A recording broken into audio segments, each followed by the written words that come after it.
दोन शब्द बोलतो माझ्या सगळ्या मित्र बांधवांसाठी आणि माझ्या बहिणींसाठी. तुम्ही वेळात वेळ काढून आमच्यासाठी आलेत.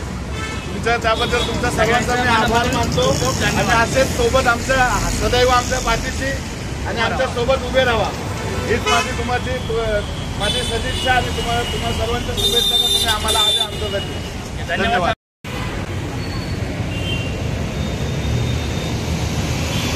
आज एक महत्त्वाची सूचना. कारण का रिक्षा बांधवांनी आज जे माझ्यावरती नौपाडा पोलीस स्टेशनमध्ये जो गुन्हा दाखल झाला होता त्यासाठी ठाण्यातील जे स्टँडचे कार्यकर्ते, रिक्षा चालक, मालक, महिला आज या ठाणे कोर्टामध्ये आल्या आणि वकिलांना भेटून त्यांनी सगळ्या गोष्टीमध्ये त्यांनी मला सहकार्य केलं, मदत केली. त्याबद्दल सर्व रिक्षा चालकांचे, बहिणींचे, भावांचे सगळ्यांचे मी मनापासून म्हणजे एकदम अंतःकरणासाठी मी आतापर्यंत जे काम करत आलो होतो आणि त्याचे मी काम पुढेही करत राहणार. आणि त्यांनी मला सहकार्य केल्याबद्दल म्हणून सर्वांची मी जाहीर आणि खूपच जाहीर सर्व तुम्ही हे माफ करतो. त्या सगळ्यांनी मला आले आणि मला मदत केली. धन्यवाद.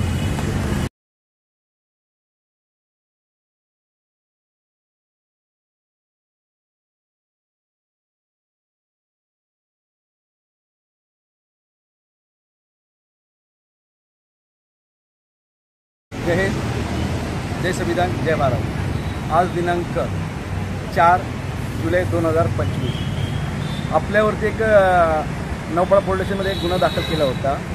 त्याची आज तारीख होती आणि आज आपण कोर्टात गेलो होतो.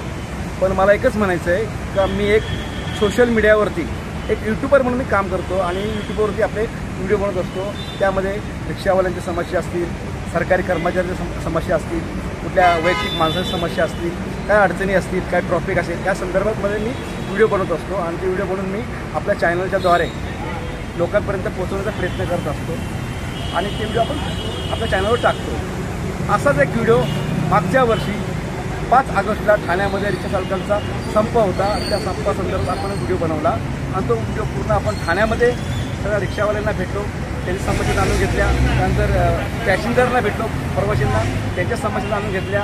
असं प्रकार आपण पूर्ण ठाण्यात त्या दिवसभर कव्हरेज केलं आणि पूर्ण ठाण्यात त्या ज्या घडामोडी घडत होत्या सगळ्यांचा व्हिडिओ आपण शूट करत होतो आणि पूर्ण व्हिडिओ शूट करून तो आपल्या चॅनलवरती आपण टाकला.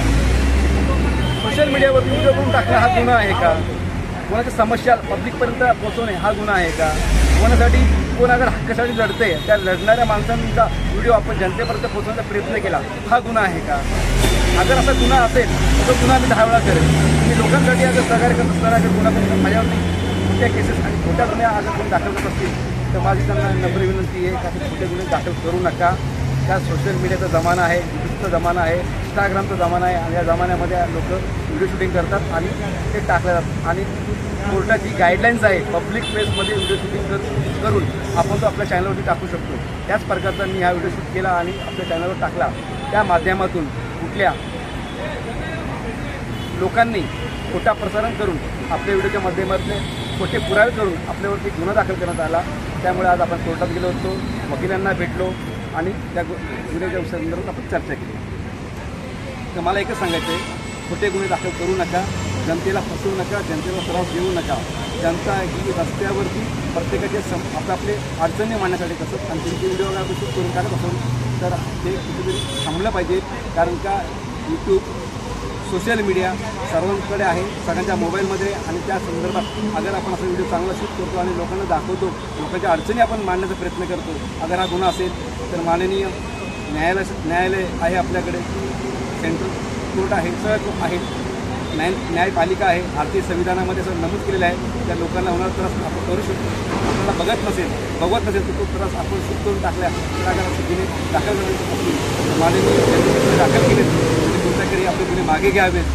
अन्यथा मी त्यांनी माझ्यावरती खोटा गुन्हा दाखल केल्याबद्दल मी त्यांच्यावरती मारहाणीचा दावा, मानसिक त्रास, शारीरिक त्रास जो मला होतोय त्याच्याबद्दल मी त्यांच्यावरती पोलीस स्टेशनमध्ये गुन्हा दाखल करणार आहे. तर कृपया एक सर्वांनी नोंद घ्या. जय हिंद, जय भारत, जय संविधान. परत